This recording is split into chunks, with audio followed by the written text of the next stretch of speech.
एक समय जो गोविंद कर्ज में डूबा था, वही अब दूसरों को हिम्मत देने लगा। उसने अपने खेत के किनारे पेड़ लगाए, पानी बचाने के लिए टपक सिंचाई अपनाई और जैविक खेती शुरू की। धीरे धीरे उसके गांव की पहचान भी बदलने लगी। बुढ़ापे में जब वह शाम को अपने खेत के पास बैठता, तो मुस्कुराता था। उसे गर्व था कि उसने सिर्फ अपनी किस्मत नहीं बदली, बल्कि पूरे गांव को नई राह दिखाई। उसकी मेहनत, धैर्य और सच्चाई ने साबित कर दिया कि सच्चा किसान सिर्फ अन्नदाता ही नहीं, बल्कि उम्मीद का भी बीज बोता है। समय बीतता गया और गोविंद अब बूढ़ा हो चुका था। उसके बाल सफेद हो गए थे, लेकिन मन अभी भी जवान था। गांव के लोग उसे आदर से गोविंद काका कहकर बुलाते थे। जब भी कोई किसान परेशानी में होता, तो सबसे पहले गोविंद के पास ही सलाह लेने आता। एक दिन गांव में फिर से बाढ़ आई।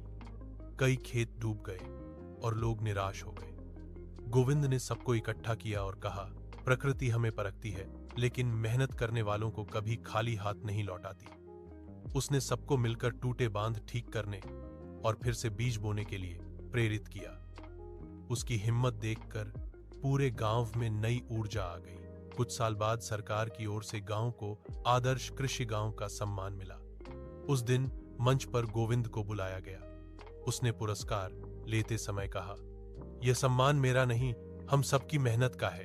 अंतिम समय में जब वह अपने आंगन में बैठा था, तो उसके चेहरे पर संतोष था। उसने गरीबी से लड़कर हार नहीं मानी, बल्कि संघर्ष को अपनी ताकत बना लिया। उसके बाद भी उसकी सीख और उसकी कहानी गांव में पीढ़ी दर पीढ़ी सुनाई जाती रही कि सच्ची